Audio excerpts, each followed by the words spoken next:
이 설교는 1절에 보면 산에 올라가서 앉아서 말씀을 전했다고 해서 별명으로 산상수훈이라고 이름을 하고 있습니다. 이 산상수훈에서 예수님은 제일 먼저 행복을 말씀하셨습니다. 본문 2절에 보면 입을 열어서 가르쳐 말씀하셨는데 3절로부터 12절에 보면 복이라는 단어가 9번이나 등장을 합니다. 그러면서 행복에 대한 말씀을 가르쳐 주셨습니다. 사람에게 가장 중요한 것 바로 행복인데 예수님께서 이 행복을 가르쳐 주신 것입니다. 그런데 2절에 보면 이 행복은 어디서 오는지를 가르쳐 주는 중요한 내용이 하나 나옵니다. 본문 2절에 보면 입을 열어 해놓고 그 다음에 가르쳤다라는 말씀이 나옵니다. 이 말씀은 행복을 가르쳤으니 행복은 배울 수가 있다라는 것입니다. 우리는 공부는 배우고 기술은 배우지만 행복은 무엇인가를 얻어야만 행복할 수 있다고 당연히 생각을 합니다. 그런데 오늘 2절에 보면 예수님은 행복을 배울 수 있다고 말씀하셨습니다. 따라서 오늘 우리가 어떤 형편에 처했든지 행복을 배운다면 반드시 행복할 수 있다는 사실을 오늘 본문에서 전제를 하고 있는 것입니다. 그래서 하나님은 하나님과의 관계하는 신앙생활을 말씀을 전하고 말씀을 듣고 말씀을 가르치고 말씀을 배우는 그 과정을 통해서 신앙생활의 행복도 구원도 그리고 하나님과의 교제도 누릴 수 있도록 하셨습니다. 따라서 이 자리가 행복을 배우는 자리라는 사실을 우리가 한번 인식을 할 필요가 있겠습니다.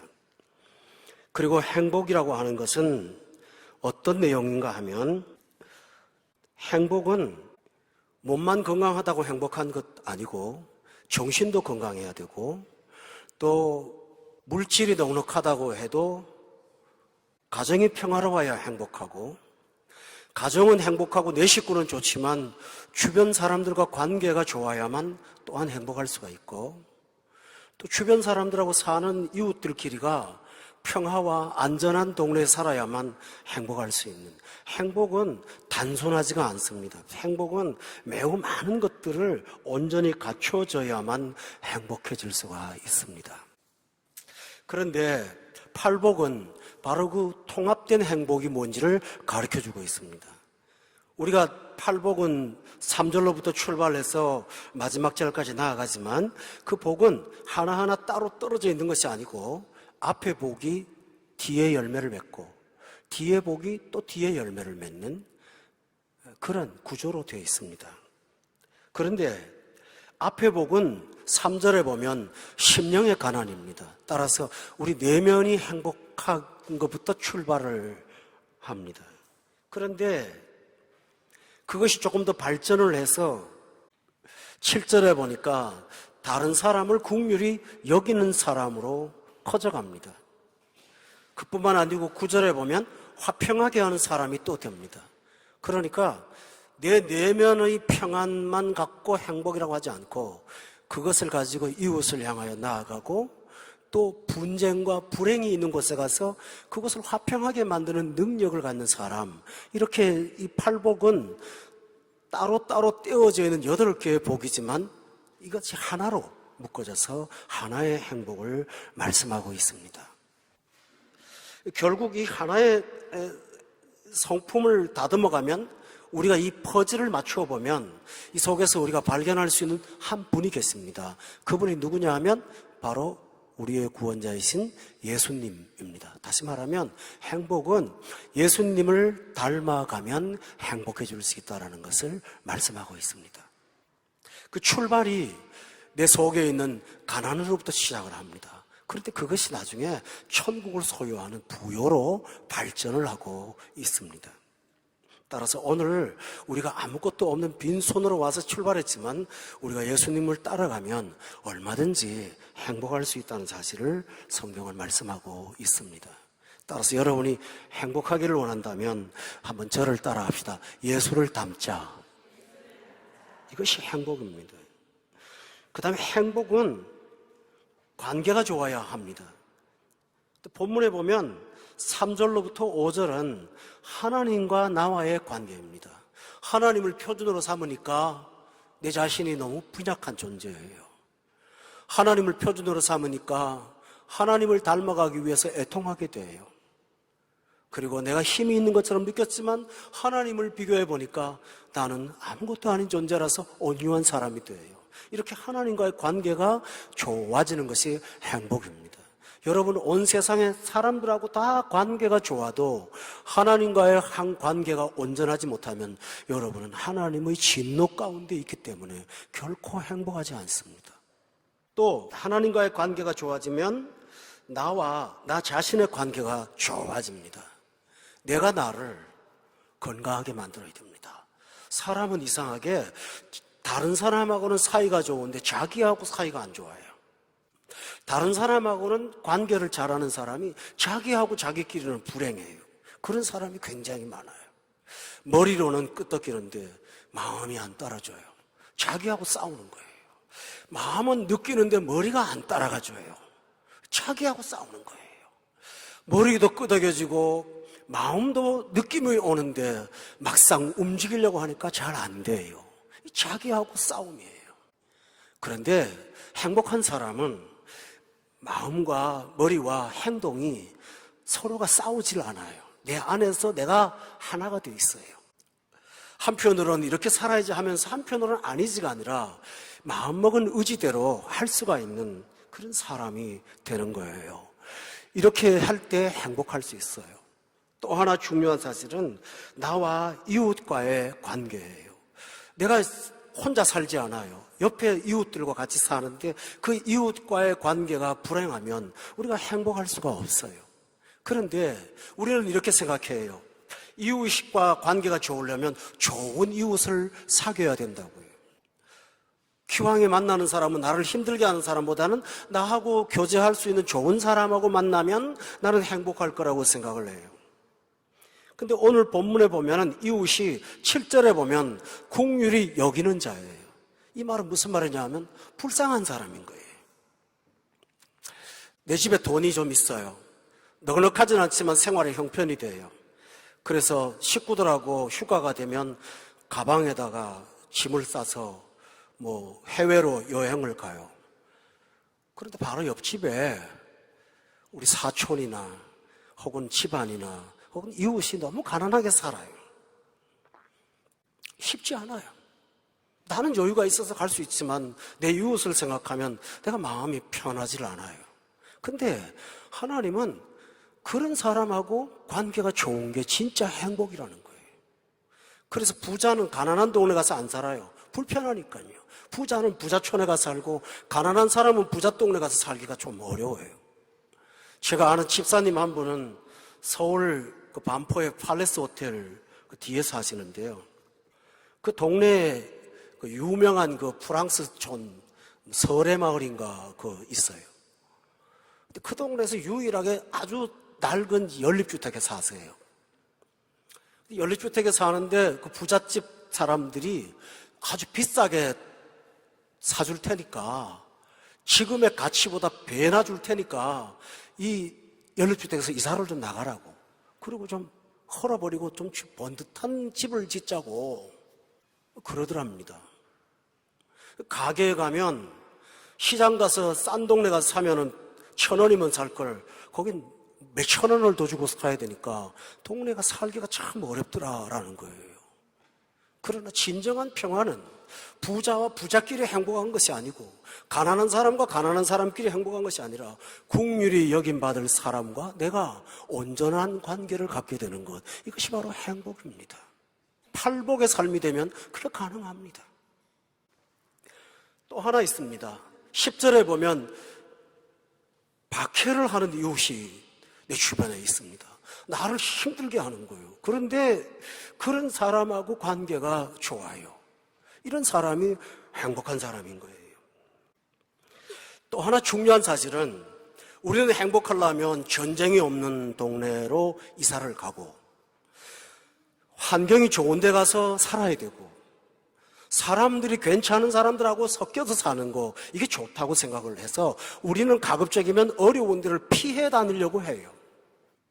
그런데 오늘 본문에 나오는 가난한 거, 애통하는 거, 국률이 여기는 거, 박해를 받는 거, 화평하게 하는 거, 이거요, 외부 환경이 아니라 이 복이 있는 사람이 만드는 거예요. 이게 자기가 예수를 믿어서 만드는 환경이에요.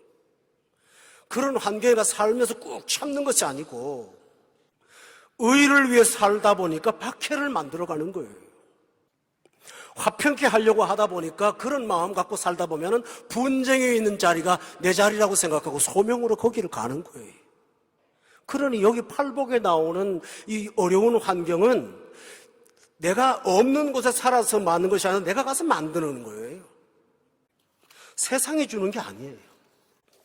실제로 예수 믿는 사람이라면 이렇게 만들게 돼요. 제 친구 목사님이 전라북도 황금 부기라고 하는 그 면이 있어요. 거기서 목회를 하는데 교회가, 목회하시는 교회가 100년이 넘은 아주 오래된 교회예요. 그런데 이 교회가 농촌 교회다 보니까 할머니, 할아버지들만 계시고 젊은 사람들은 다 도회지로 나갔어요. 근데 목사관 바로 옆집에 아주 젊은 사람이 살아요. 그래서 제가 물어봤어요. 여기 이 젊은 분이 어떻게 계시냐고 했더니 이분이 그 진안 농협의 지점장이세요. 근데 그 교회를 설립하신 장로님의 아드님인 거예요. 근데 이분이 그렇게 말씀하시더라고요. 저희 가족이 여기 있지 않으면 이 교회를 어떻게 진행할 수 있겠습니까? 제가 목사님 도와야죠. 라고 하면서 그들은 좋은 환경이 있는 좋은 곳들을 마다하고 그 시골 교회에서 청소도 하면서 교회를 받들어 섬기는 아름다운 부부를 제가 본 적이 있습니다. 그분은 사서 고생을 하는 거예요. 지난 시내에 나가서 있으면 걸어서도 갈 수 있는 그 은행을 놔두고 그 비포장 도로를 수십 킬로씩 다니면서도 하나님의 교회를 섬기고 받들기 위해서 스스로가 그러고 살고 있다면 그가 오히려 고난과 어려움을 만드는 사람인 거예요. 근데 그런 사람인데 행복한 거예요. 성도 여러분, 많은 사람들은 행복한 곳을 찾아갑니다. 그러나 진짜 행복한 사람은 가서 그 아픔을 끌어안는 사람이 진짜로 행복한 사람입니다. 그런데 신기하죠? 이렇게 사는데 본문 3절에 보면 천국이 그 사람들 겁니다. 마지막 10절에도 보면 천국이 그들의 것입니다. 다시 말하면 천국 생활을 하는 거예요. 너무 행복한 거예요. 가진 거 없고 고난도 많고 그런데 이렇게 행복할 수 있는 거예요. 천국을 소유한 사람으로 사는 거예요. 넉넉하게 살면서도 마음의 고통으로 잠을 자지 못하는 어떤 분들과 비교할 때 그들이야말로 진정 천국을 가지고 있는 사람이라고 할 수가 있습니다. 여러분, 이런 사람이 누굴까요? 행복한 사람입니다. 여러분이 이런 행복이 있기를 예수 이름으로 축원합니다. 근데 왜 행복인지 아십니까? 가기는 합니다. 화평케 하러 가고 박해를 받고 하지만 해결을 할 수는 없습니다. 그런데 신기한 게 있습니다. 그 어려운 고난을 자초했는데 가기만 하면 경험이 있고 체험이 있습니다. 그게 뭐냐 하면 오늘 여기 3절에 보면 4절에 보면 받는다라는 말이 나옵니다. 받아요. 또 5절도 보면 받습니다라고 돼 있어요. 또 7절에도 보면 끝에 보니까 받습니다라고 돼 있어요. 9절에도 보니까 받습니다라고 돼 있습니다. 이게 무슨 말일까요? 복 있는 사람은 능력이 많아서 해결하는 해결사가 아니에요. 그 사람도 무능한 사람이에요. 무력한 사람이에요. 그런데 하나님의 은혜로 화평케 하고 긍휼히 여기고 애통하다 보면 신기하게도 하나님의 은혜를 주세요. 받아요. 받는 사람이에요. 행복을 찾아서 편안한 곳, 좋은 곳을 다니는 사람은 받는 게 없더라고요. 자기가 만들어야 돼요. 그런데요, 은혜의 자리에 찾아가면 받아요. 신기하게 받아요. 우리 따라합시다. 있는 자에게 더하리라. 내가 행복을 찾아서 갔는데 거기는 잃어요. 없어요. 가정의 행복을 찾아갔는데 가정이 불행해요. 돈의 행복을 찾아갔는데 돈이 자꾸 더 들어요. 즐거움을 찾아갔는데 즐거움은 그냥 마음에 고통만 가지고 와요. 그런데 신기하죠. 모자라고 부족하고 안 돼요. 그런데 그곳에 있는데 받아요. 오늘 팔복에서 가장 강조점이 뭔지 압니까? 받을 것이요. 이 신비를 여러분 경험해 보셨어요? 세상처럼 아둥바둥 남의 것을 해코지까지 하면서 살려고 하는 그 애를 쓰는 사람에게는 받는 게 없어요. 그런데 하나님의 은혜로 살면 받는 게 너무너무 많아요. 매 순간마다 체험이고 경험이에요. 그러니 행복이 있죠. 항상 이 받음이 내 공로가 아니니까 깜짝 놀라요. 아, 하나님의 은혜가 여기 있구나. 하나님의 은혜가 여기 있구나. 이번에도 이렇게 하나님의 은혜가 있네 하고 경험하고 받고 누리고요. 할렐루야. 이게 신앙생활이에요. 그 행복한 거예요. 망하면 나 행복해 그 정도의 감정이 아니라 실제적으로 하나님이 하늘을 열어주시는 거예요. 받는 거예요. 이 신비를 여러분이 경험하기를 제가 바랍니다. 이게 행복이에요. 저는 성도 여러분들이 이 받는 은혜 가운데 살기를 예수 이름으로 축원합니다. 받는 거예요. 근데 이렇게 있다가 받고 사는 것만이 행복이 아니에요. 성장이 있어요. 처음에는 가난한 사람으로 출발해요. 3절에 보니까 심령이 가난한 거예요. 그런데 시간이 좀 지나가다 보면 이제는 가난한 사람이 아니라 8절에 보니까 하나님을 보는 사람으로 바뀐 거예요. 또 9절에 보니까 세상 사람들로부터 저 사람이야말로 하나님의 아들이라는 말을 또 듣는 거예요. 10절에 보니까 박해받으면서 천국이 그들의 것이 되는 성숙이 일어나는 거예요. 가난함으로 출발했어요. 애통으로 시작했어요. 참 마음이 아파요. 그런데 시간이 가면 갈수록 그는 행복은 커져가며 성숙도 커져가며 영향력도 커져가며 큰 사람으로 변해야 되고 있는 거예요. 이게 신앙의 신비예요. 세상은 돈이 많이 들어오면 전도서에 볼 것 같으면 마음이 부패해요. 들어오는 게 있으면 나가는 게 있어요.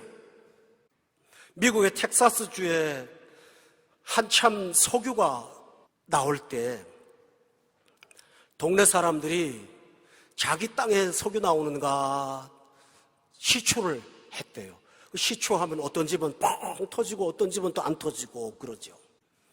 그런데 어떤 교회 장로님 땅 옆에 바로 금건 옆에 있는 그 땅을 가진 사람인데 그 집에서 석유가 쾅 터져갖고 막 엄청나게 나온 것이 말하면 노다지가 나오는 거죠. 근데 장로님 땅은 그만한 사이인데 기름 한 방울 안 나오는 거예요. 장로님 땅인데 왜 기름이 안 나오나요? 안 나오는 거예요. 거기는 나오고 여기는 안 나오는 거예요.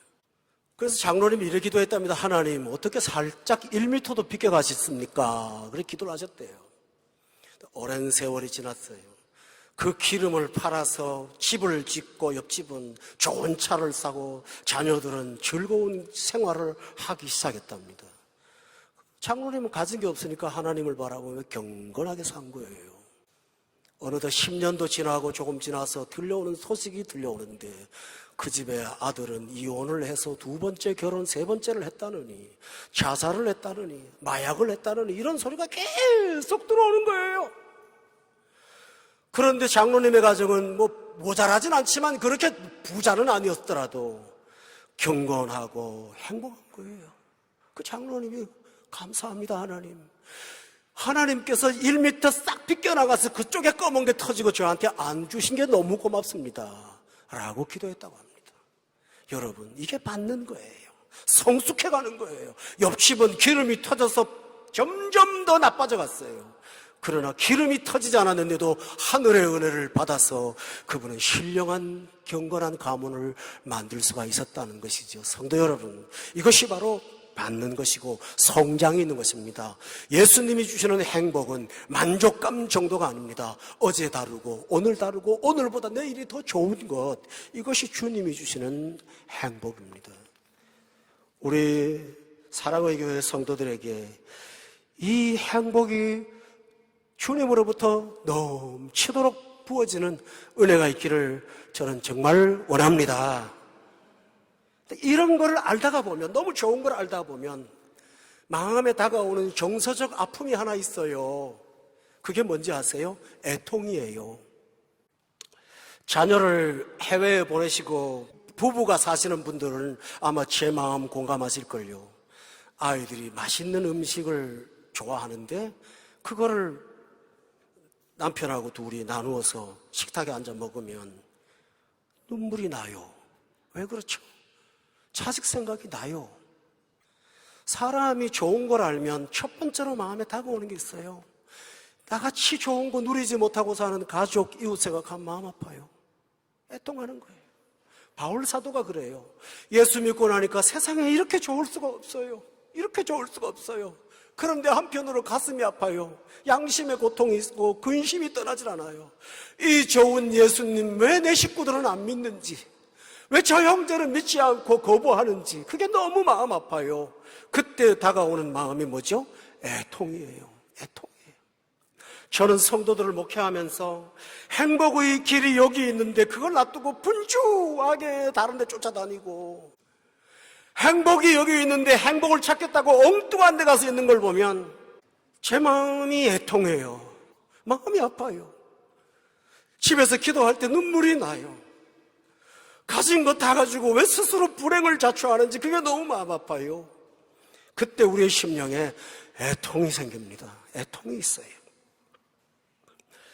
예수님도 그러셨어요. 나사로가 죽어간다고 예수님 와서 고쳐달라고 말씀 듣고 나사로한테 갔어요. 그런데 가보니 벌써 나사로가 죽은 지 4일 됐어요. 무덤 속에 있는 나사로를 향하여 예수님께서 앞에 서셨어요. 그랬더니 사람들이 울어요. 그때 예수님이 같이 울어요. 마음 아파 울어요. 그랬더니 옆에 있는 사람들이 저렇게 사랑하는 사람을 위해서 왜 빨리 오지 않고 죽을 때까지 저렇게 지체했느냐고 원망을 해요. 그때 예수님이 많이 울어요. 많이 울어요. 울고 나신 다음에 그 무덤을 향해서 나사로야 나오라고 말씀하세요. 그래서 죽은 나사로가 벌떡벌떡 걸어 나왔어요. 우리는 이 생각을 해봐야 돼요. 걸어서 나오게 하실 수 있는 예수님이 그 앞에 가서 뭐하러 울어요? 걱정하지 마라, 내가 해결할게, 그러면 되잖아요. 근데 왜 울어요? 그 이유가 있어요.